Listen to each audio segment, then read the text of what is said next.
Okay, we want to thank Besa this morning is going to be assisting. Yes. She's going to be doing the readings and the ending prayer. Donald is on tech. We've got Maureen and Pat out in near the farmland. Rick is over here across the way. Donald's in Tampa. Besa is up in the next county. And we've got, let's see, who else do we have here? We've got Barbara Young in South Miami. Kathy Pelafine is in Miami too. Danny Sorkin is in Forest Hills. And the hand is here too from Miami as well. We want to thank Maureen for hosting our very first social gathering. Actually, the very first one we've ever had. And so we naturally dragooned Nick, Maureen, and Pat into having some more. And the next thing coming up in March No problem. is a blessing of pets. We've been wanting to do this for years and years. Yay. Yes. So we'll be talking about having a thing for pets and other social gatherings. Let me point out that next Sunday, we're having Thanksgiving TWO at Arelli's. And that may be the first day it isn't raining. It's supposed to be 81 or so outside. And we'll be meeting outside if we can. And Lovely. let's see. So we've got Maureen and Maria Teresa and Rick and Don and Daniel Sorkin and Besa and Barbara and Kathy and Pat Can Care just joined us from Miami as well. Okay. The memorial candle today has lots of things. And so I ask your patience. You write in the Thanks chat to- for Thanks to light our candle here. Okay, so thanks to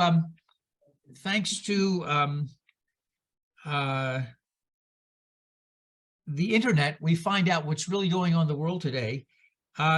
Ukraine citizens, a lot of them are dark and cold. Another missile barrage. And we need to remember people like that are just because they're not carried on the internet does not mean that they're not suffering. Pakistan still has not recovered from the massive flood which covered half of its country. Iranian civilians are dying right and left. It started when a young woman was grabbed by the morality police. What a joke, what a name that is, a morality police, and beaten and died. And so there's been a major three-week series of protests in which over 300 and some civilians have been killed. Qatar is hosting the World Cup today, and one of the things the New York Times pointed out, and I'm sorry I didn't know this, is the hundreds of people that died putting together the stadiums for the World Cup. Evidently, there are numbers of stadiums that they built, and they imported hundreds and hundreds and hundreds and hundreds of workers from Southeast Asia, and several hundred died. These stadiums, by the way, will no longer be used by anybody for anybody once the World Cup is over. And all these hundreds of people died, and the rest of the world didn't know. Colorado Springs had an LBGT club murdering spree last night, in which a gunman killed 5 people, wounded 18 others, but the crowd got incensed and grabbed the shooter. And so the police were able to get hold of the shooter. And again, another senseless killing. We want to remember Barbara Nelson, who was the first female head of the Red Cross. She is at the Palace and is struggling. She's in her 101st year. Keep her in your thoughts and prayers. We want to remember Angie is going through a rough time with massive surgeries and healing. And we also want to remind you to keep Melissa's family. It's only been a week since the memorial service. And of course, there is still grief there. So we want to say hello to Maureen and Pat and Rick and Donald Grimmy and Besa and Barbara Young and Danny Sorkin and Kathy and Patricia Pat Can Care and Mary Grimmy and Chris Diaz. Yes, Chris, we just mentioned those. We've just mentioned those just before you came in. And Cindy and Larry Deach. So welcome this morning in a very strange time of weather. It's snowing in some places, and here we're having summer monsoons. Bless you all. And a very interesting introit. It's from the largest synagogue in Europe, in one of the largest synagogue buildings in the world. It's from Budapest's Szeged Synagogue. And if you would, Donald.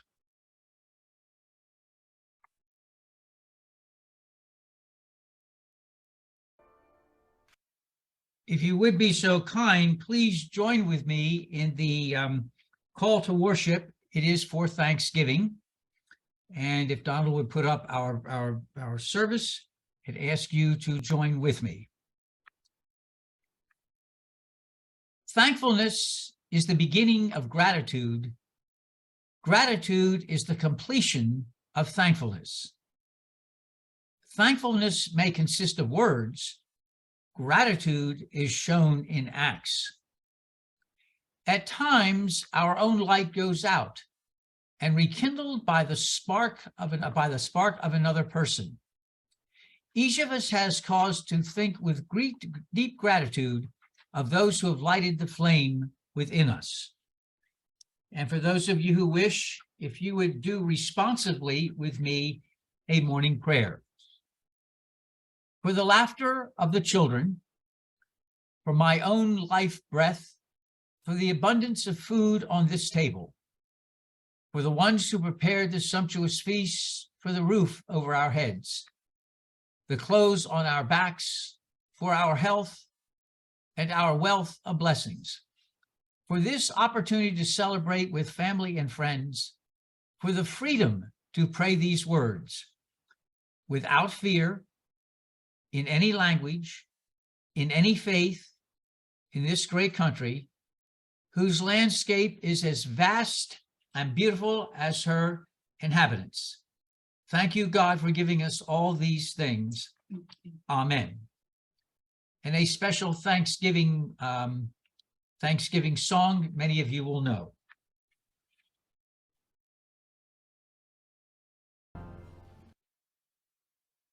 I put that in is that is a very, very old traditional Thanksgiving hymn. Many of you probably don't know it, but it is a classic for the last couple of 100 years. And so I threw that in with the mix. Besa is going to read to us an absolutely fascinating poem by Rumi. It is loaded with therapy. And it really is a fascinating poem. It was written in the 1200s. I want to point that out. It was written 1200s. It looks like it's written by a modern therapist. So Besa, if you would. The Guest House by Rumi. This being human is a guest house. Every morning, a new arrival, a joy, a depression, a meanness. Some momentary awareness comes as an unexpected visitor. Welcome and entertain them all, even if they're a crowd of sorrows who violently sweep your house empty of its furniture. Still, treat each guest honorably. He may be clearing you out for some new delight. The dark thought, the shame, the malice, meet them at the door laughing and invite them in. Be grateful for whomever comes in, because each has been sent as a guide from beyond. And if you would join with me, if you would, with the responsive reading. It's an interesting one for Thanksgiving too. Some came here looking for solace. Some came here and gave it to them. Some came here seeking music. Some came here and gave it joyfully. Some came here seeking laughter. Some came here and created it. Some came here seeking learning, growth. Some came here and provided it. Some came here looking for a sense of security, a safe haven. Some came here and provided it. Some came here seeking an escape from hectic lives. Some came here and enabled them to have it. Some came here seeking the joy of community. Some came here and created it. Some came here wanting to serve. Some came here and made it possible for them. And for all of us, let us say together, we thank them all.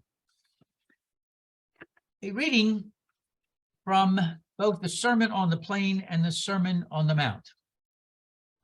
Therefore, I tell you, do not worry about your life, what you will eat or what you will drink, or about your body what you will wear? Is not life more than food, and the body more than clothing? Look at the birds of the air.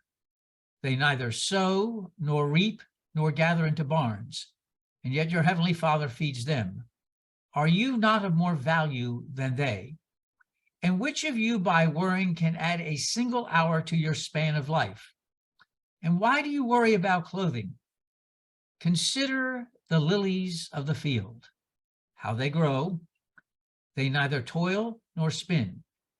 And yet I tell you, even Solomon, in all his glory, was not clothed like one of these. A reading from Jesus of Nazareth.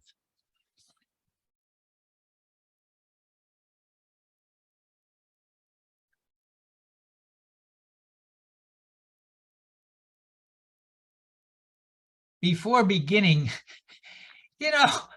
I've been in Miami too long. I tried to balance the service with traditional introits, traditional music. I'm sorry, I preferred the Spanish much better for today. Up, life itself, full of joy and vigor.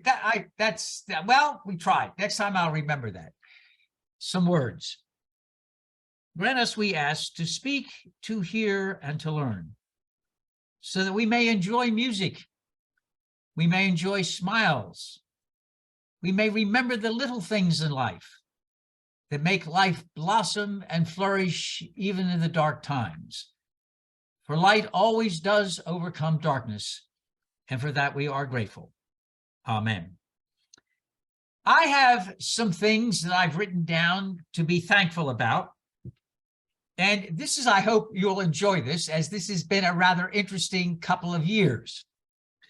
Number one, I want to be thankful to the American people. I owe the American people a deep, deep apology. I was absolutely convinced, after having listened to experts and pollsters, that the country was going to go and demolish democracy and extremism was going to take over. And it turns out the Americans we're not going to have it. We're not going to have it at all. Basic common sense ruled, and again and again and again, Americans of all kinds of backgrounds, all kinds of educations, and all kinds of classes we're going to have it. Simply, we're not going to have it. And voted for moderation. For those of you who are liberal, you might be disappointed. For those of you who are arch conservative, definitely disappointed, but wanted to hold the line against extremism. And I was absolutely flabbergasted at across the board, no matter where we were in the country, with some exceptions, of course, that Americans spoke up. And it was interesting. In Arizona, I found this absolutely fascinating. In Arizona, where the claim was made by a losing gubernatorial candidate, that people didn't have a chance to vote, people said, I did too vote. I just didn't get to vote right then and there, but I did vote. What are you putting me on the line for and saying I didn't vote? Of course I voted. People simply were not putting up with it anymore. And so I owe the American public a great deal of thanks and gratitude. Here's one I bet you we did not think of offering thanks for: ticket splitters. I don't know if you paid any attention to this, but this is, interestingly enough, two things happened this past election. We had the lowest number of people who split their ticket. They'd vote for one candidate in one party and one for the other. Lowest number ever in the history of taking account of this. But of those 7% that split their ticket, they enabled one party to hold the Senate. You would be amazed at the number of times the ticket was split for a Republican governor and a Democrat senator in the same state. We haven't seen it like that in a long, long time. So if you happen to like the way the Senate is right now, you can thank a whole bunch of Republicans who split the ticket. I hadn't even thought of that. That was in the New York Times the other day. Number two, I want to thank Senate Republicans. This is going to sound like a Republican thing, but I was surprised. 12 Senate Republicans decided to get outside the box and join their Democratic colleagues and push forward to vote a same-gender marriage protection. I was flabbergasted. I was wrong about that again. If you had said to me, Claus, they'll never get 12 Republicans to work for gay rights, I would have said impossible. I would have bought Barbara Young's ranch. I would have bet Rick's ranch. I would have bet Maureen's ranch. And I would have lost them all. I would have never bet this. And who would have believed? But again, common sense came forward. The latest poll shows that 70% of people in this country believe gays should be able to get married, period. And I was absolutely flabbergasted to see that 12 people from one of the parties was going to join with others to enable to be sure that happens. Number 3, I hope you have a sense of humor. I want us to give thanks today for historical sleuths. You and I have seen, probably ad nauseum growing up, the Puritans dressed in black with buckles on their hats and everything else. You've seen those pictures and that famous picture in the last century with that Puritan with a thing and a buckle on his hat and that horrific look. It turns out, folks, we have been had. I am serious. We have been had, and historical sleuths have come forward to say that once again, you and I are the victims of Victoriana. Are you ready for this? It turns out that most Puritans and Pilgrims didn't wear black. Why? You might find this interesting. Black was classy because it was one of the hardest colors to dye. Most Puritans, Barbara Young knows this. She's a librarian. She knows this. She's seen this. Black cloth, black is hard to dye. The poor people could not afford to dye their clothing black. When you see all these Puritans dressed in black, good luck with that. That was very expensive stuff, and you need to have the right material to do it. And only the very few and the wealthy could afford that. Here is something you might find interesting. The Mayflower cargo records, wills, and other documents reveal that most pilgrims' daily clothes were multicolored: red, brown, yellow, blue, and gray, not black, because black was very expensive. They wore the clothes of the great unwashed, the peasants. Yet you and I never see this. We always see this black stuff. We've been had, folks. We've been had. Now, what about the buckles? You've all seen these classic pictures with Puritans with buckles on it. Who wears a buckle on their hat? Precisely, we were had again. Buckles did not come into fashion till decades after Puritans and Pilgrims arrived in New England. That's right, decades afterwards, and only the wealthy could afford them. They were a status symbol. If you look at the average Puritan and Pilgrim, when they landed for decades and decades, guess what they wore? Laces to hold their pants up. They couldn't even afford belts. So these ideas of this black and all this great stuff, we've been had, folks. We've been had. Didn't happen, didn't happen, didn't happen. Now, you might want to know about the buckles. Where did the buckles come from? You're going to love this. Some entity in the Victorian era in the United States decided out of nowhere to put a buckle on a hat.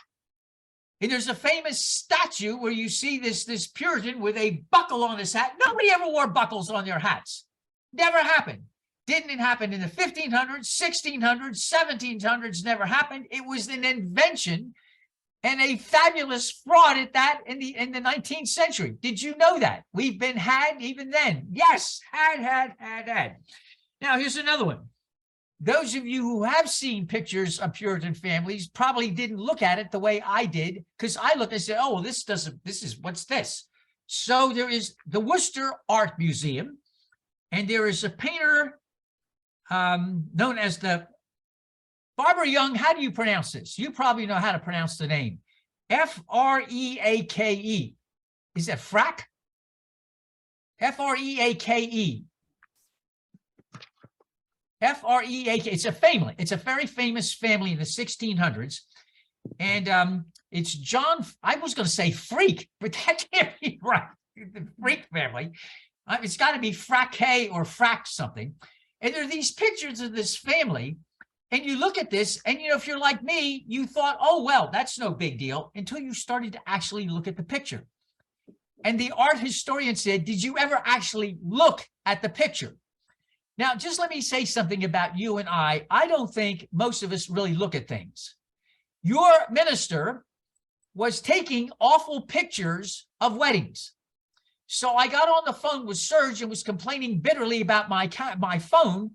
And it suddenly dawned to me, I actually never looked at the phone that had the camera part to it.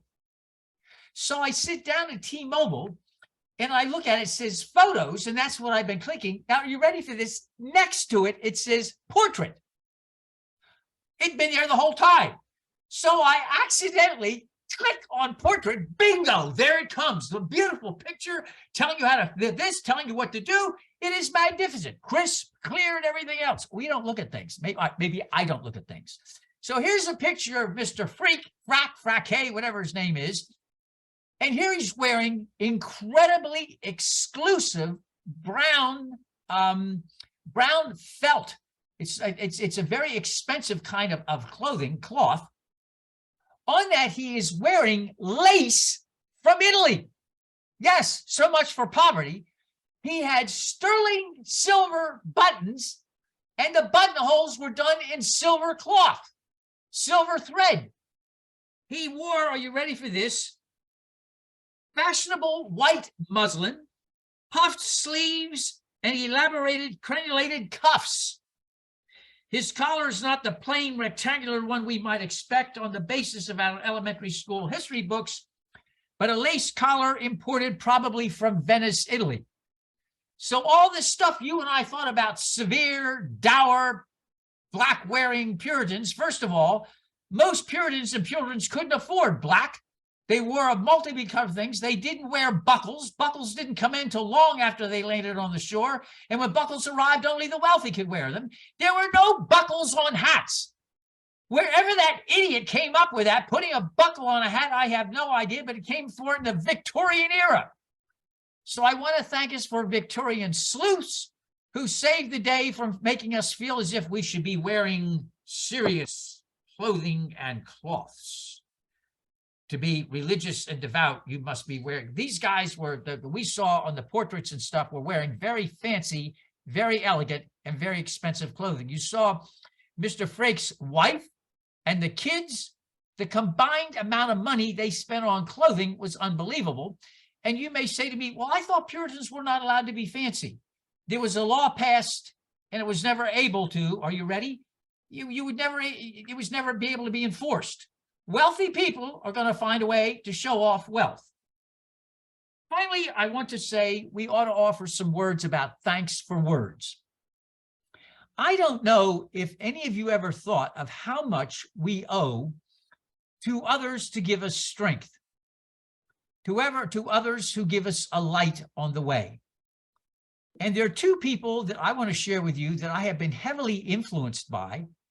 And this causes some purists, I know, not here, but other ways, to get rather upset. The first one I want to talk to you about is Rumi. Now, this is embarrassing. I never heard of Rumi. I'm sure everybody here has heard of Rumi. I never heard of Rumi until I started teaching world religion. And then it was like everybody said to me, where have you been? Well, I've got news for you. There are lots of us who are ignorant. I hate to tell you that, but there are lots of us who are ignorant, and you just don't know lots of things, and you stumble across them when you least expect it. Rumi was born in Iran-occupied Afghanistan in the 1200s. He was taught by a fascinating individual called Shams Tabrizi. Rumi will marry and have children, and he will die in what we now call Turkey. He is a devout Muslim, but he's a mystic. And like most mystics, he will see things beyond the box. He will see things beyond labels, and he will sense things in which he tries to share with everybody. And the first thing that struck me was a poem that we read in my religion classes, and it is without a doubt a fascinating way to look at when bad things happen to us. And I want to read it to you because it offers a terrific insight about you and I and things we do without even realizing it. The first words are, sorrow prepares you for joy. I first read that and I thought that was what? I said, what do you mean sorrow prepares you for joy? But typical me, I didn't read the whole thing first. I read the first sentence and immediately got blocked. What do you mean sorrow prepares you for joy? But then listen the way he threads the needle, if you will, no pun intended, talking about the Frake family. It violently sweeps everything out of your house. When you've all had sorrow, you know how violent it gets emotionally. It turns things upside down. Everybody here has gone through their own grief. I know that. I know you all. Everybody's had grief. Everybody's had sorrows. To live is to know grief and sorrow. And it does violently, emotionally turn things upside down. But then he comes up with another sentence that says, so that new joy can find space to enter. And I'm thinking, what's space? What is he talking about? Space. What's space to enter? And this is where his brilliance of what you and I tend to do. We tend, I'm going to guess, and maybe this is I'll say I tend to do this. Maybe some of you will do the same thing, is you go along and you get comfortable in your way of coping with things. You know, we are too busy to think about too much stuff. Most of us are not deep thinkers. And so you get comfortable and it works until it doesn't work. And whatever we have that doesn't help us, it makes it worse. And we get stuck. As my wife says, we get stuck. You get emotionally stuck. You think you're fine until some sorrow comes along and nothing works. This is Rumi's take. Sorrow prepares you for joy. It violently sweeps everything out of your house so that new joy can enter in. It shakes yellow leaves from the bough of your heart, so fresh green leaves can grow in their place. The idea being that we get stuck. We forget we have to change.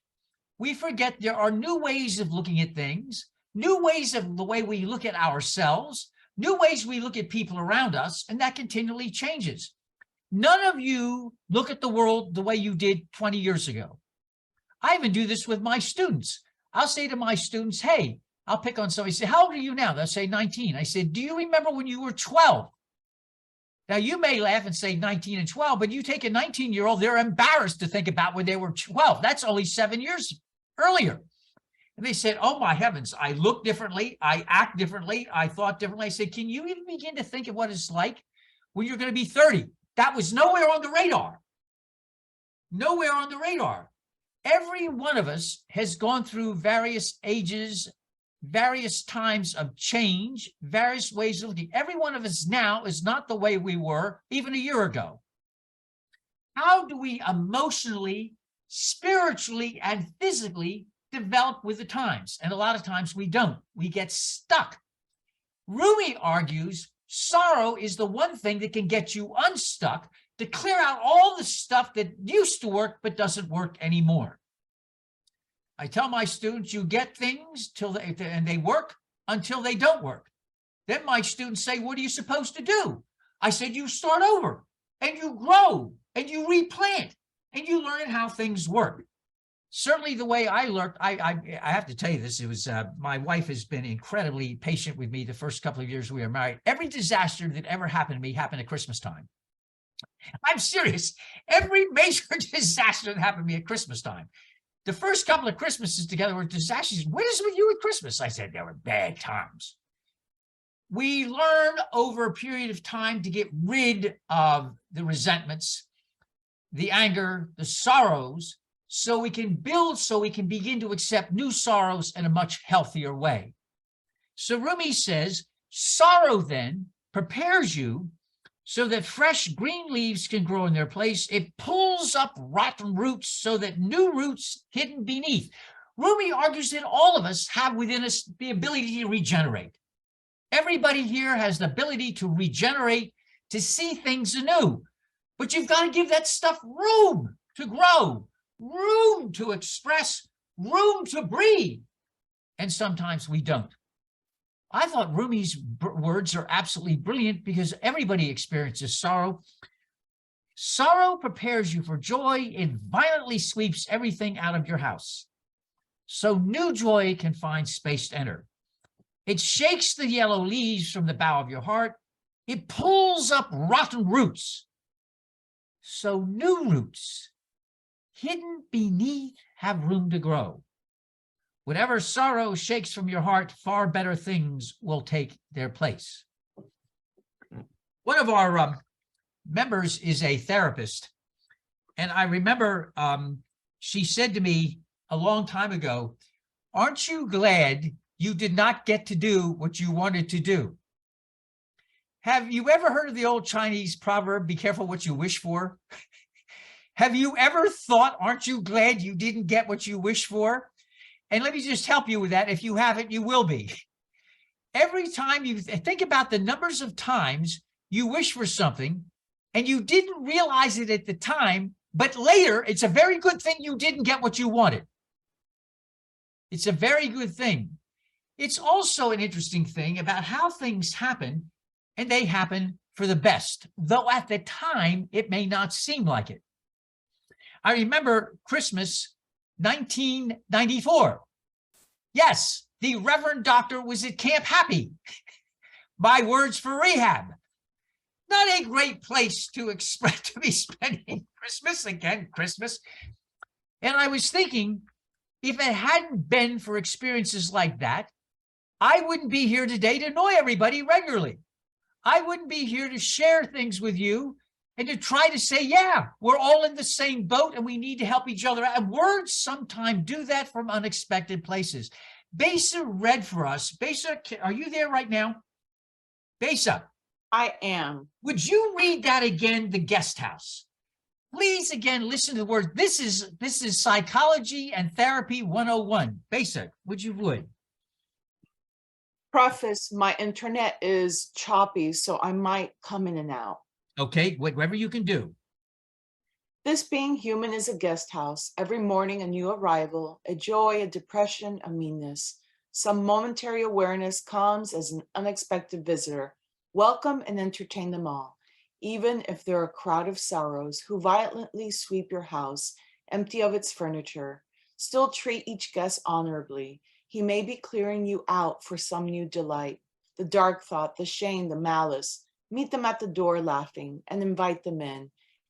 Grateful for whoever comes because each has been sent as a guide from beyond.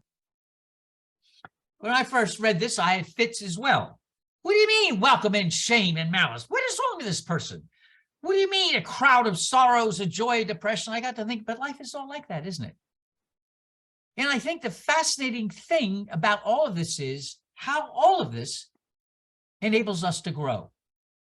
Every basic therapist I've ever talked to, every book I've ever read said that the way you grow is not through sunshine, lollipops, and roses. Everything is great. Unfortunately, we grow best when we've had to deal with sorrow, we've had to deal with disappointment, we've had to work through depression, we've had to work through all the just not joys of life. But that's how we grow. There's the famous phrase, a wounded healer. Have you ever heard that phrase? You'll find that some of the greatest healers have themselves been wounded. Some of the most interesting artists have had great bad things happen to them, sad things happen to them. Some of the great poetry, some of the great literature, some of the great ministers, pastors, priests, imams, Buddhists have all had incredibly bad things happen. And it is from that that comes growth, insight, nurturing, and caring. So Rumi says, welcome them. It is those that help you grow and learn and face reality as it is. It gets rid of the rotten roots and lets the new stuff underneath grow.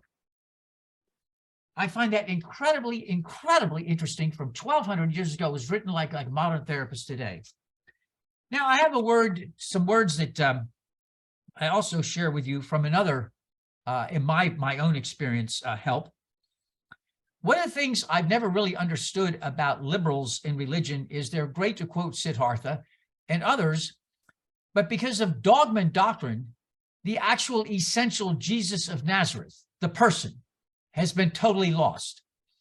And so I like to refer to Jesus as, and that wasn't even his name, you know. We didn't even get that right. It's Yeshua or Yeshasha. It meant Joshua in Hebrew or Aramaic. It meant Joshua, Yeshua or Yeshasha. And he was a peasant. He grew up in a dirt poor village.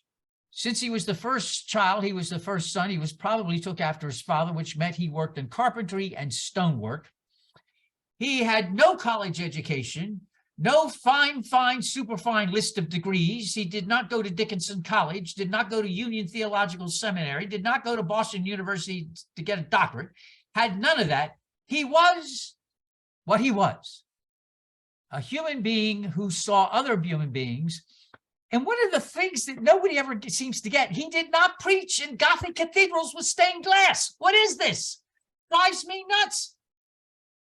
You see these pictures when we're coming up on Christianity in my class, and you see these pictures of Jesus, and I'm thinking, did they not realize this man was a Palestinian 2,000 years ago who did not wear perfect white raiment, blonde hair, blue eyes, and some kind of, I don't know what, looking like some liking Prince Valiant or Knight of the Round Table. He was a very poor man. The actual stature of a Galilean back then was between 5'4" and 5'7".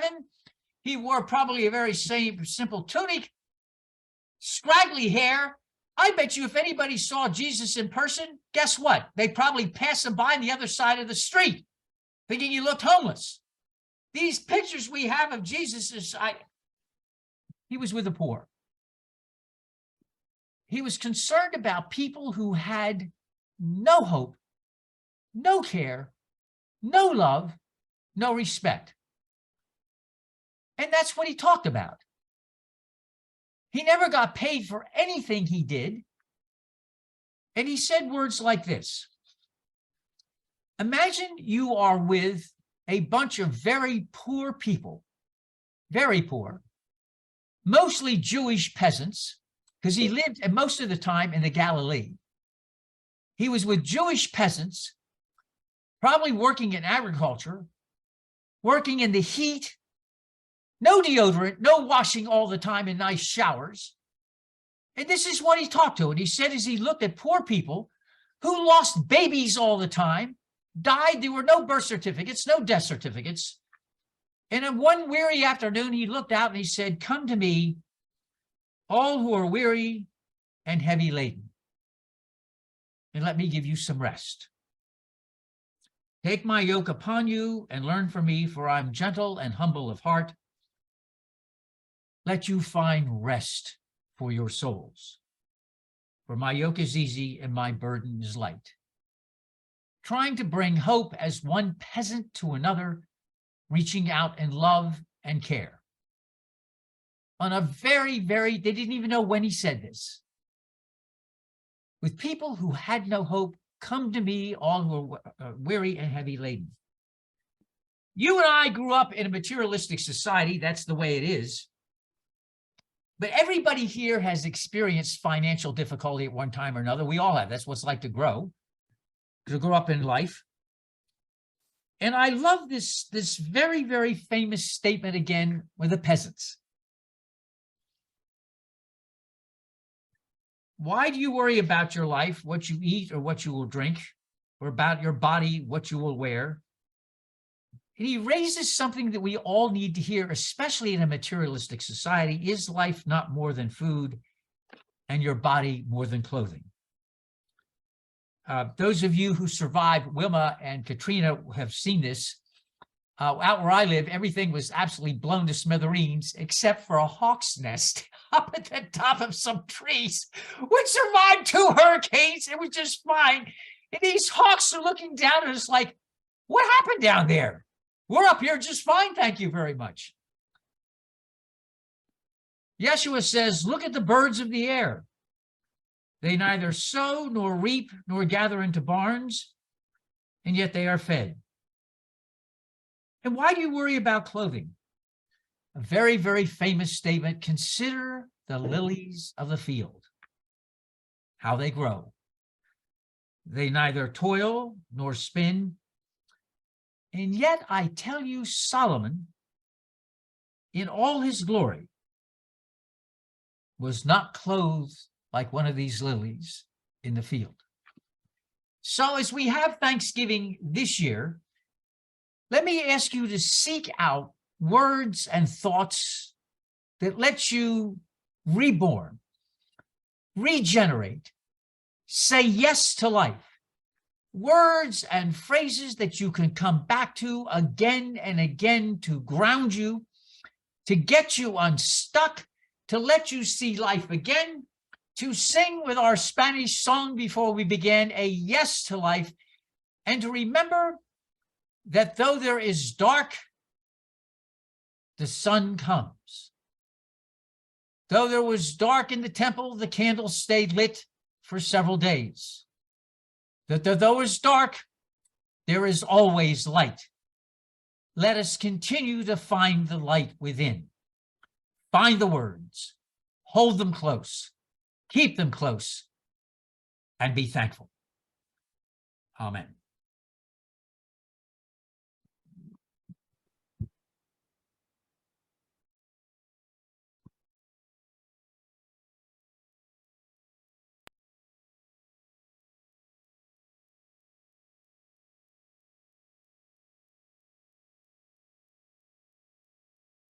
The song Spirit of Life is a favorite amongst many, many, many Unitarian Universalist congregations.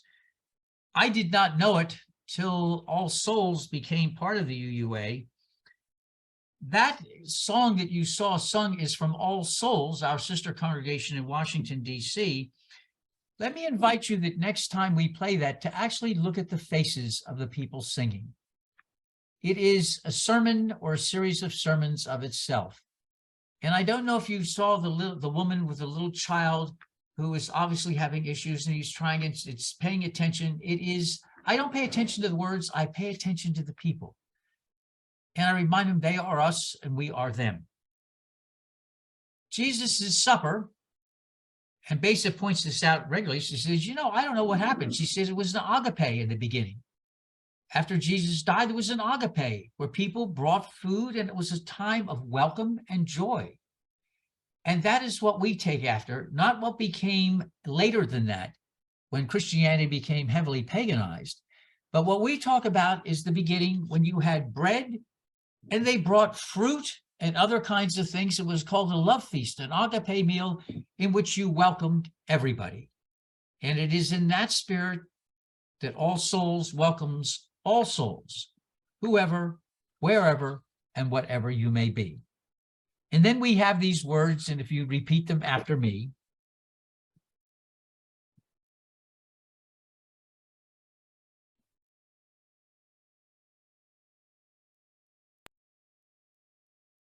Promise me you'll remember.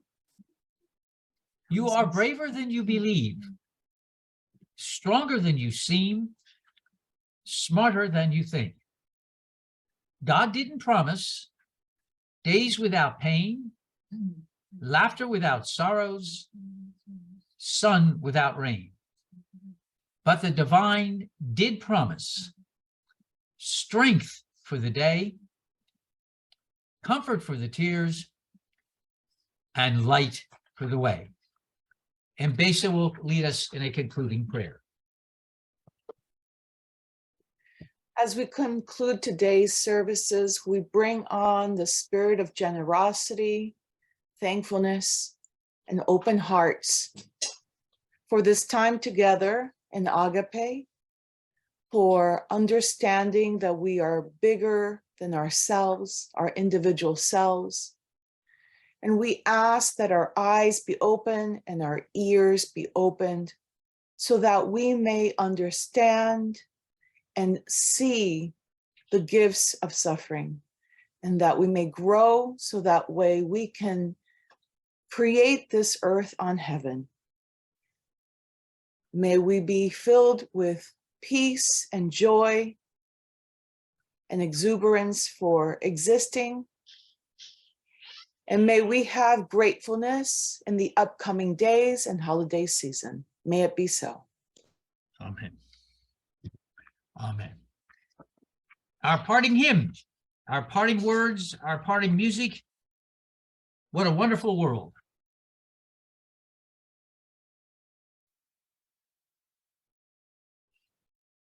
And now, as we often do, we combine things, an Irish blessing and a Hindu blessing together.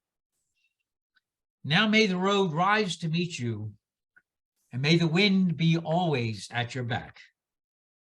May the sun shine warm upon your face, and may the rains fall softly upon your fields. And when we meet again, may the divine in me greet and embrace the divine in you. Amen. Well, as we prepare for an interesting week, we say hello to Barbara and Shrimp, who is recovering, to Rick Homer, and thank you very, very much, Donald Grimmy. Hello, Maureen and Pat, and Gail and Tom from Port Orange, and Dan from Queens, where it is minus 100. We got Chris Diaz out in North Miami, Kathy Pilipian from here in Miami, Patrick Care from here in Miami, Cindy and Larry Deach up in Port Orange, Christine Sloan in Port Orange. Meg is over in that very small rural village of Tampa. We're glad she's here. And Cecilia's in Miami as well. I hope you all have a blessed week. We're meeting next week at Arelli's for a house church. And then we've got 3 services in a row at Christmas time, the 13th, the 20th, and then the 24th. We're having our annual Christmas Eve service, which this time it looks like we'll be able to do live streaming as well. So peace and be well to you all. It's the holiday season. We need to buckle up. Be safe and well. Bye-bye, everybody. Bye-bye. Happy Thanksgiving all. Have a good week.